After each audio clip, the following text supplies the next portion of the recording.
শীতকালের জন্য ভীষণ ভালো একটা ঠিক আছে। এটা হচ্ছে ডেইলি লাইফ ফরএভার 52 একটা কনসিলার প্যালেট। এই প্যালেটটা দিয়ে আমরা এইচডি মেকআপও করতে পারি, নন এইচডি মেকআপও করতে পারি। এটার মধ্যে আমার অনেকগুলো কালার অপশন আছে। ক্রিম ব্লাশার আছে, এগুলো ক্রিম ব্লাশার, এগুলো ক্রিম কন্ট্যুর, এগুলো অরেঞ্জ কারেক্টর, এগুলো বেস থেকে এক টোন ডার্ক। আমার স্কিন টোন হিসাবে আমাকে কি করতে হবে, কালার চুজ করতে হবে। খুব বেশি ডার্ক স্পট থাকলে তখন আমরা কি করব, এক টোন ডার্ক কালার ইউজ করব। খুব বেশি লাইট টোন থাকলে এখান থেকে আমরা কালার মিক্স ম্যাচ করে তৈরি করতে পারবো। এগুলো ক্রিম ব্লাশারের মানে যখন ক্রিম কন্ট্রোলের পরে যেখানে হাসলে যে ফোড়া অংশ সেই জায়গাটা ইউজ করতে হবে। এগুলো দিয়ে ফেসটাকে আমরা কারেকশন করতে পারি, বা যে জায়গাগুলো আমাদের স্পট রয়েছে সেই জায়গাগুলোকে এই কালারটা অ্যাপ্লাই করতে পারি। খুব বেশি এক্সট্রিম স্পট থাকলে তখন আমরা এই কালারটা ব্যবহার করব। ঠিক আছে, প্রত্যেকটা কালার কম্বিনেশনের কাজ আছে। এইগুলো দিয়ে আমরা আই বেস ক্রিয়েট করতে পারবো, এটাতে আই বেস করতে পারবো। এইগুলো দিয়ে আমরা বেসও করতে পারবো। একটা ধরো ফাউন্ডেশন তুমি নিতে ভুলে গেছো, ফাউন্ডেশন তুমি নিয়ে যাবে, তখন কি করবে, তোমাকে কনসিলার প্যালেট থেকে তুমি ফাউন্ডেশন ইউজ করতে পারবে। ঠিক আছে, এগুলো দিয়ে অল্প অল্প করে দিলে হয়ে যাবে। এখান থেকে আমরা কালার অ্যাপ্লাই করছি। কোন কালারটা দেখো, এই কালারটা অ্যাপ্লাই করছি। ওই ইয়েলো কালারটা কি অরেঞ্জের উপরে, ওটা ওই পিগমেন্ট হাইড করার জন্য এটা ব্যবহার করা হয়। এই কালারটা অ্যাপ্লাই করছি। দেখো এটা খুব বেশি ক্রিমও না, খুব বেশি লিকুইডও না, তার মিডিলে। শীতকালে কি হয়, অনেক বেশি ক্রিম প্রোডাক্টস অ্যাপ্লাই করলে কি হবে, ভাঁজ পড়ে যায় স্কিন লাইনে। তো খুব বেশি ক্রিম প্রোডাক্টস অ্যাপ্লাই করা যাবে না। এই কালারটা অ্যাপ্লাই করছি আমরা। আমাদের ডার্ক স্পট কোথায় কোথায় থাকে,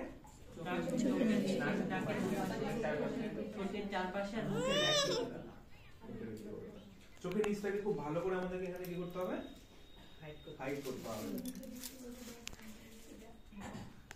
ওর এখানে ব্রণের দাগ আছে, শর্ট নেবে। এই জায়গাটাকে আমাকে কি করতে হবে, একটু অরেঞ্জ হালকা মিক্স করতে হবে। কেন, যেহেতু একটু রেডিশ স্পট রয়েছে এখানটা, এটা একসাথে মিক্স করতে হবে, একসাথে মিক্স করে নিতে হবে। আগে অরেঞ্জটা অ্যাপ্লাই করে নিলাম, তার উপরে আমরা ডার্ক মানে যেটা আমরা বুঝিয়েছিলাম। দেখো আমার খাতার নোটের সাথে আমার বলার সব কিছু দেখো মিল আছে। খাতায় যেভাবে যেভাবে বুঝিয়েছিলাম, যেভাবে যেভাবে স্টেপ দিয়েছিলাম, ক্লোজ নিও কিন্তু এগুলো ক্লোজ নিও।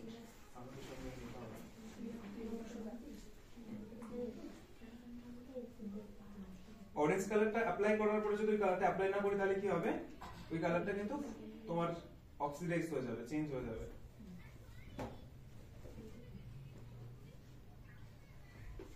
কারেকশন খুব ভালো করে করতে হবে, তোমাকে বুঝতে হবে আগে যে কোন স্কিনে কোন কালারটা আমি অ্যাপ্লাই করব। যে কোনো কালার আছে মানে সেটাকে অ্যাপ্লাই করে দেব না, আমরা কি করব, কালার বুঝে নেব আমরা যে কোন প্রোডাক্টসটা কোনটার উপরে অ্যাপ্লাই করব, কোন প্রোডাক্টসটা কোনটার উপরে যাবে। স্যার ওই সেম ব্রাশ দিয়ে না এটা আলাদা ব্রাশ? এটা আলাদা ব্রাশ। এটা আমি একটু দেখাচ্ছি, ব্রাশের নলেজ আমি দিয়ে দিচ্ছি আপনাদেরকে। এটা লন্ডন প্রাইমারি ব্রাশ, আমি maximum London primary brush use করি। একটু কস্টলি কিন্তু ভীষণ ভালো। কেমন দাম হবে? লন্ডন প্রাইমারি ব্রাশে এক একটা 600-700 এরকম করে দাম, কম করে। কটা ব্রাশ দরকার পড়েছে? অনেক, 20 পিস তো লাগবে তোমাদের। এখন 2000 টাকা 800 টাকা ব্রাশ সেট কিনলে হয়ে যাবে। এখন তোমাদের এত দামে কিনতে। স্যার ব্রাশটার নাম একবার বলে দিন। নাম্বারটা নিয়ে আমি বলে দিচ্ছি। ব্রাশগুলো পুরো কারেকশন করলাম কি দিয়ে। নেক্সট আবার কি দেখো, আমার টেকনিকটা মেইন হচ্ছে আমি হাতের সাহায্যে ব্লেন্ডিং করি। হাতে সবথেকে ভালো ব্লেন্ডিং হয়। ব্রাশ ইউজ করার পরে আমি কোনো ব্লেন্ডার ইউজ করিনি, পুরো একটা আঙ্গুল। আর হাত কখনো এই না, গ্যাপিং কি করব, এই যে আমাদের যে মিডিলের অংশ, এই জায়গার মানে এইটাকে বসাতে হবে তোমাকে। তাহলে কি হবে, খুব ভালো করে বসবে, সফট হবে। ব্লেন্ডারে অতটা সফট মানে হাতের আমাদের যে ব্লেন্ডিং এ যতটা ভালো হয়, ব্লেন্ডারে অত ভালো ব্লেন্ডিং হয় না। খুব ভালো করে কারেকশনটা বুঝতে পেরেছো, যে ডার্ক এরিয়া কোথায় কোথায় হাইড করেছি। এবার আমি একটা ব্রাশ দেখাচ্ছি, এই ব্রাশটা ভীষণ ভালো। এটা হচ্ছে একটা ম্যারিজোকে ব্র্যান্ডের নাম লেখা একটা ব্রাশ সেট। ম্যারিজোকের একটা মেকআপ ব্রাশ সেট। এটার মধ্যে আমার অনেক ব্রাশ আছে। একটা ব্রাশ নিলে তুমি একটা খুব ভালো একটা খাবো পেয়ে যাচ্ছ, তার সাথে অনেকগুলো ব্রাশ পেয়ে যাচ্ছ। দেখো এর মধ্যে অনেক অপশন রয়েছে। এটা কি স্পুলি, যেটা দিয়ে আমরা আইব্রো ক্রিয়েট করি, সেটা হচ্ছে স্পুলি এটা। ঠিক আছে, দেখো এটার পিছনে একটা মাস্কারার মতো আছে, আর নিচে আইব্রো করার জন্য একটা ব্রাশ রয়েছে। ক্লিয়ার? আমরা যে কনসিলার যেটা ইউজ করবো, একটা ফ্ল্যাট ব্রাশ। ফ্ল্যাট ব্রাশ হচ্ছে এটা, একটা বড় ফ্ল্যাট ব্রাশ, দেখো একটু ফ্লফি রয়েছে। এটা দিয়ে আমরা কি করবো, ডার্ক স্পট গুলোকে হাইড করবো। ব্রাশগুলো ভালো করে দেখে নাও। তারপরে কি করবো, সব নিতে হবে। এটা হচ্ছে হাইলাইটার ব্রাশ। এটা হাইলাইটার ব্রাশ, ঠিক আছে। হাইলাইটার ব্রাশ দেখে বুঝতে পারছি এটা হাইলাইট করার জন্য। এটা হাইলাইটার ব্রাশ, এটা ক্রিম কন্ট্রোল। ক্রিম কন্ট্রোল কেন? ক্রিম কন্ট্রোল একটু অ্যাঙ্গেল আছে, এটাকে অ্যাঙ্গুলার ব্রাশ বলে, এটাকে বলে স্পুলি। আর আগে এটা যেটা দেখালাম এটা হচ্ছে ফ্ল্যাট ব্রাশ, ফ্ল্যাট বড় ফ্ল্যাট ব্রাশ, ঠিক আছে? সবগুলোর একটা নাম আছে, আমি আরো ডিটেইলসে যখন কাজ করব তখন একটা ব্রাশ বলে দেবো। এটা হচ্ছে অ্যাঙ্গেল। এই ব্রাশটাকে দিয়ে আমরা কি করব, ক্রিম কন্ট্রোলটাকে ইউজ করব, যাতে কি হবে ক্রিম কন্ট্রোল যদি অনেক বড় ব্রাশ হয় তাহলে কি হবে ছড়িয়ে যাবে। তো এটা যদি একটু এটাতে একটু অ্যাঙ্গেল টাইপসের আছে, যাতে কি যে কালারগুলো ক্রিম কন্ট্রোল তো সারা ফেসে হয় না, হয় ক্রিম কন্ট্রোল হাড় অনুযায়ী গুলো হয়, সেই জায়গাগুলোতে আমি বড় ব্রাশ যদি ইউজ করি তাহলে তো নষ্ট হয়ে নিচে নেমে যাবে, তার জন্য এই ব্রাশটা। এইটাই সেম যেটা ক্রিম কন্ট্রোল করেছি, এটা হচ্ছে পাউডার। এটা দেখো অ্যাঙ্গেল টাইপসের আছে ব্রাশটা, অ্যাঙ্গেল আছে না? এটা কি brush? Powder brush, powder control brush. এটা ক্রিম কন্ট্রোল ব্রাশ আর এটা হচ্ছে পাউডার, একই কাজ করবে কিন্তু, মানে ওটা ক্রিম করবে কাজ আর এটা হচ্ছে পাউডারের কাজ করবে। এবারে আছে এটা পাউডার ব্রাশ। এটা পাউডার, আমরা চোখের নিচে যে পাউডারটা ইউজ করি, কম্প্যাক্ট যেটাতে ডাস্ট করি, সেগুলো হচ্ছে আমাদের পাউডার ব্রাশ। এটা হচ্ছে ফাউন্ডেশন ব্রাশ। এই ব্রাশটা কি আছে দেখো, একটু চ্যাপ্টা ধরনের আছে, মানে একদম ফ্ল্যাট। আমরা এটাতে যদি আমরা ফাউন্ডেশন অ্যাপ্লাই করি, ফাউন্ডেশনটা অ্যাপ্লাই করা যাবে? যাবে না। এটাতে কি হবে, এই ফাউন্ডেশন এর মধ্যে ঢুকে যাবে অর্ধেক। এই ব্রাশটা যদি আমরা করি তাহলে কি হবে, এটাতে আমাদের বসবে। ফাউন্ডেশন কি হয়, পুরো আমাকে লেয়ার স্কিনে বসাবে দপ দপ দপ করে, সেক্ষেত্রে এই ব্রাশটা আমাদের ফাউন্ডেশন ইউজ করব আমরা। আচ্ছা, তারপর এটা তো হচ্ছে ময়শ্চারাইজার। প্রথমে যে ব্রাশটা আমরা ইউজ করেছিলাম এটা হচ্ছে ময়শ্চারাইজার অ্যাপ্লাই করব, একটু বড় ব্রাশ। এই ব্রাশটার এই ব্রাশটার মধ্যে দেখো অনেকটা সিমিলার আছে, একই রকম টাইপসের। এটা ছোট, এটা দিয়ে কারেকশন করব আর এটা দিয়ে আমরা ময়শ্চারাইজারটাকে অ্যাপ্লাই করব, ঠিক আছে? এবার এইগুলো হচ্ছে আইশ্যাডো ব্রাশ। আইশ্যাডো ব্রাশ কি হয়, অনেক রকম ব্রাশ থাকে। এটা হচ্ছে, এটাকে বলে পেন্সিল ব্রাশ। কেন পেন্সিল ব্রাশ? পেন্সিলের মতো দেখুন চোখের নিচে আমরা যখন কালার অ্যাপ্লাই করব তখন যদি এত বড় ব্রাশ ইউজ করি তাহলে কি হবে, ছড়িয়ে যাবে। আর এই ব্রাশটাতে কালার অ্যাপ্লাই করলে কি হবে, সেই জায়গাটা থেকে থাকবে। চোখের নিচে আমাদের কম কাজ করতে হয়, চোখের নিচে খুব বেশি ছড়ালে হবে না। আর এই ব্রাশগুলোকে আমরা কি করব, এই ব্রাশগুলো সবসময় আমরা করব উপরে কাজ করব। উপরে কাজ করলে কি হবে, এই জায়গাগুলো আমার ব্লেন্ডিং করতে সুবিধা হবে। আচ্ছা, এই ব্রাশটা হচ্ছে চোখের উপরে, মানে একটু বড় ব্রাশ। আর চোখের নিচে যখন আমরা অ্যাপ্লাই করব তখন কি করব, একটু ছোট ব্রাশ অ্যাপ্লাই করব, মানে একটু এটা হচ্ছে বড় ব্রাশ আর এটা হচ্ছে ছোট ব্রাশ। ছোট ব্রাশ হলে কি হবে, চোখের উপরে তাকালে যে লিড, এই যে লিডে এখানে যদি আমরা বড় ব্রাশ ইউজ করি, এখানে যদি বড় ব্রাশ ইউজ করি তাহলে দুটো কালার এক হয়ে যাবে। এখানে কালার সবসময় আলাদা, এখানে কালার সবসময় আলাদা। এটার সময় কি করব, আমরা সবসময় ছোট ব্রাশ ইউজ করব। ব্রাশ আমাদের কাছে একটা আছে মানে যে আমি একটা দিয়ে দুটো কাজ করব না, একটা দিয়ে যে কালারটা অ্যাপ্লাই করছি সেই কালারটা আমরা অন্য ব্রাশ অন্য কালার অ্যাপ্লাই করতে পারবো না, তাহলে দুটো কালার মিক্স হয়ে অন্য কালার হয়ে যাবে। হ্যাঁ, ব্রাশ সবসময় না ধুলেও একটা ড্রাই টিস্যু রাখতে হবে। আমি দেখিয়ে দিচ্ছি টেকনিকটা। ড্রাই টিস্যু দিয়ে আমাদেরকে মোটামুটি 3 থেকে 4টে কাজ করার পরে ব্রাশ, ব্লেন্ডার এগুলো সব ক্লিন করতে হবে, ঠিক আছে? আর হয়ে গেল ব্রাশ, এগুলো সব। এটা হচ্ছে নোজ কন্ট্রোলিং এর ব্রাশ, যেটাতে আমরা নোজটাকে কন্ট্রোলিং করব। মানে এই কন্ট্রোলিং ব্রাশ আর এই কন্ট্রোলিং ব্রাশ একই। এটা বড়, এটা দিয়ে আমরা নাকে তো করতে পারবো না, ছোট ব্রাশ ইউজ করতে হবে, ঠিক আছে? সবকটা ব্রাশের কাজ বুঝিয়ে দিলাম। ফাউন্ডেশন দেবো, ঠিক আছে? কভারের ফাউন্ডেশনের শেড নাম্বার লেখো FCU 20.4। আচ্ছা, শেডগুলো শুধু ফরএভারের কভার আপ বলে লিখে রাখো, 1 2 3 করে ম্যাম বলে দিচ্ছেন, নালে আমি বলতে গেলে সারাদিন লেগে যাবে, সবাইকে কষ্ট হয়ে যাবে। ফাউন্ডেশন দেখো, একটা ব্র্যান্ডের ফাউন্ডেশন কি হয়, অনেক রকম ফাউন্ডেশন হয়। দেখো এটার শেড নাম্বার কি আছে 20.4 30.1। এটার শেড নাম্বার কি আছে 004 007। তাহলে একই আমি প্রথম দিনকার যেদিনকে বেসিক বুঝাচ্ছিলাম সেদিন কি বুঝিয়েছিলাম, ফাউন্ডেশনের শেডগুলো কিভাবে তৈরি হয়, 1 2 3 4। এটা 30.1 আছে আর এটা 004, তার মানে একই জিনিস, মানে সিমিলার ওয়ার্ডের সংখ্যা থাকবে। সব শেড নাম্বারগুলো বলে দিচ্ছি, মিডিয়াম টোন কোনটা, ডার্ক টোন কোনটা। আমরা এখানে ইউজ করব 20.4, ঠিক আছে? ফাউন্ডেশন এখানে ইউজ করছি FCU 20.4। ও মিডিয়াম স্কিন টোন, ওকে আমরা ফেয়ার ফাউন্ডেশনে ফেয়ারটা চাপাতে পারি না, তাই কিভাবে মুখ সাদা হয়ে যাবে, ঠিক আছে? ওকে আর বেশি ডার্ক ইউজ করলে কি হবে, ডার্ক হয়ে যাবে। সবসময় কি করতে হবে, ফাউন্ডেশন তৈরি করতে হবে, শেড তৈরি করতে হবে। ওর যেহেতু মিডিয়াম টোন, সেক্ষেত্রে আমরা মিডিয়াম, যেহেতু আমার কাছে আছে তাহলে আমরা মিডিয়ামটা ইউজ করব। আর যদি মিডিয়াম টোন না থাকে তাহলে কি করব, ফেয়ার থেকে এক ড্রপ, ডার্ক থেকে এক ড্রপ নিলে মিডিয়াম টোন হয়ে যাবে। বুঝতে পারলাম? সেগুলো ফরএভারের। হ্যাঁ, বলে দিচ্ছি। আরেকটা সেটটা বলুন। হ্যাঁ, বলে দেব।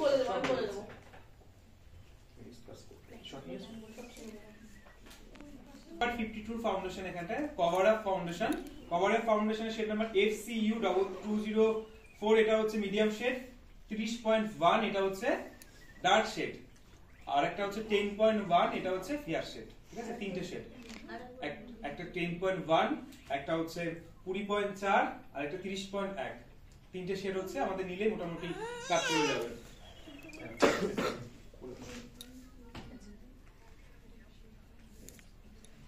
আমরা ইউজ করছি ফরএভার 52 কভার আপ ফাউন্ডেশন। তার নিচে পয়েন্ট করো fair, medium, dark. Point point করে লেখো ফেয়ার, তারপরে লেখো মিডিয়াম, তারপরে লেখো ডার্ক। শর্টে লিখতে পারো FMD। F for fair, M for medium, D for dark. গলায় মাস্ক, গলায় কিন্তু ব্যবহার করতে হবে। গলা ফেয়ার শেডের পাশে লিখবে FCU 10.3, FCU 10.3, এটা হচ্ছে ফেয়ার শেড। সাথে লিখবে ক্যারামেল, CARAMEL, একসাথে লিখবে ক্যারামেল।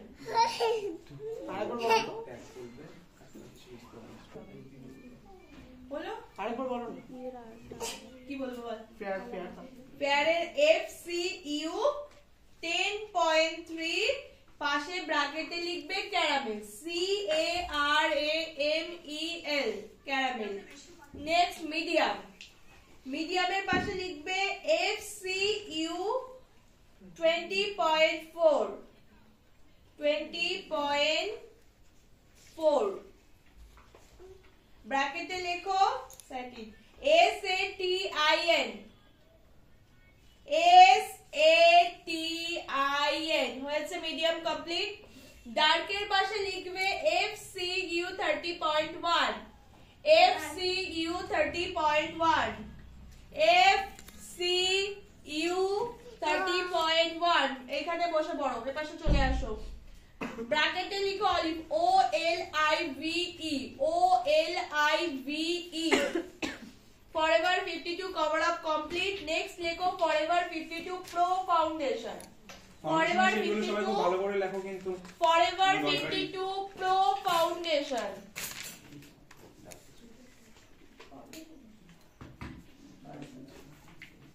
Forever 52 pro foundation.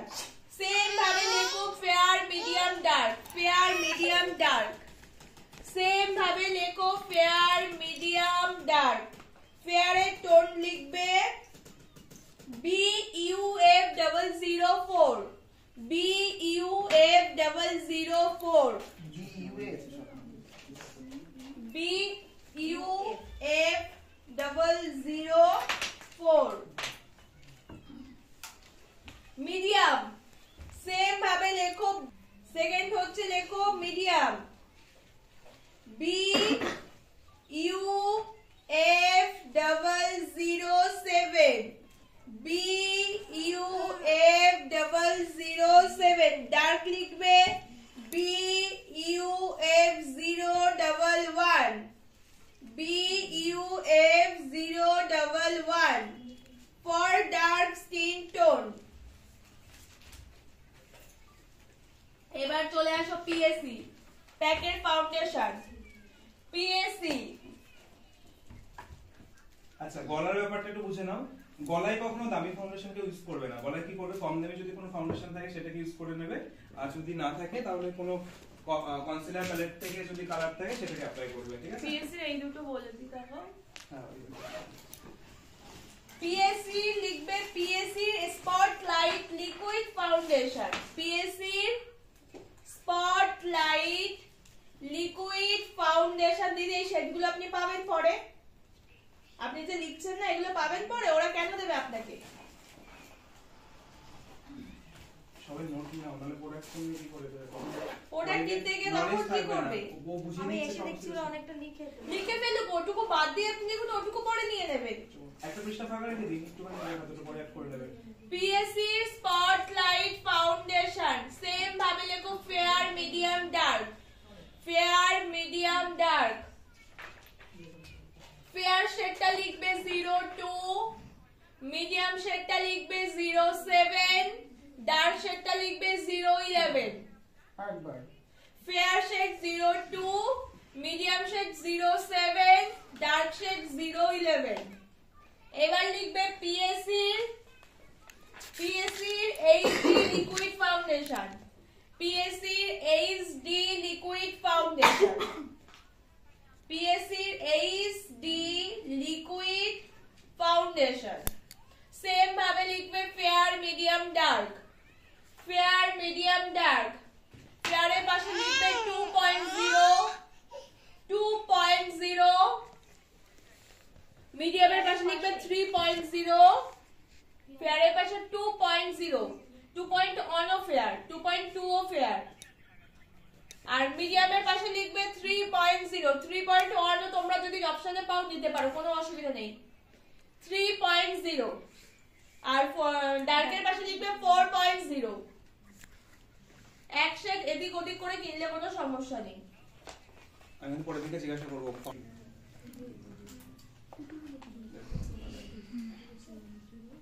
আচ্ছা, ফাউন্ডেশনের দেখো কত সুন্দর স্কিনের সাথে ব্লেন্ড হয়ে আছে, ঠিক আছে? সবসময় স্কিন কেয়ার যদি ভালো হয়, স্কিনের টেক্সচার যদি ভালো হয়, তাহলে দেখবে সুন্দর মেকআপ ব্লেন্ডিং হবে। আচ্ছা, ব্লেন্ডিং এর টেকনিক দেখো, ব্লেন্ডিং কি করছি, ব্লেন্ডিং এই জায়গাটা যখন ব্লেন্ডার ইউজ করছি, এই না ট্যাপিংটা সবসময় এই না, ট্যাপিংটা কি করলো সফট হাতে দুটো আঙ্গুল দিয়ে জাস্ট আমরা বসিয়ে দিচ্ছি। ব্লেন্ডার সবসময় যত সফট হাতে হবে তত ব্লেন্ডিং করতে সুবিধা হবে।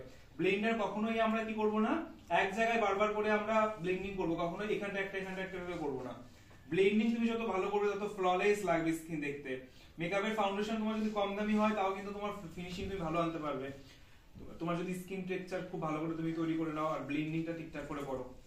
মেকআপ করার সবসময় মাথায় রাখতে হবে ফাউন্ডেশন ব্লেন্ডিং এর যতটা সময় দেবো অন্যটা আইসে যদি আমি সময় না দিই অসুবিধা নেই, কিন্তু আমার মেকআপ ব্লেন্ডিং এর মেকআপ ব্লেন্ডিং এ আমাকে সময় দিতে হবে, ঠিক আছে? আর রিসেপশন ব্রাইডালে আমি কি বলেছিলাম, গলার পিছনেও আমাদেরকে হালকা করে ফাউন্ডেশন দিতে হবে, নাহলে কিন্তু বাজে লাগবে দেখতে। আর মুখের সাথে সাথে পুরো গলা আমি কভার করেছি, প্লাস কানও একটু চেঞ্জ করে দাও না। এইগুলো জায়গাগুলোতে কিন্তু আমাদের এখানে কালার অ্যাপ্লাই করতে হবে, কানের দুপাশে, গলার দুপাশে, ঠিক আছে? এইগুলো জায়গাতে কিন্তু আমাদের ফাউন্ডেশন অ্যাপ্লাই করতে হবে। ফাউন্ডেশন হয়ে গেছে মিডিয়াম শেড, এবার আমরা কনসিলার কি শেড ইউজ করব? এক শেড ডার্কার, ডার্ক শেড, নিচে এদিকে আসো, এদিকে আসো, এদিকে আসো।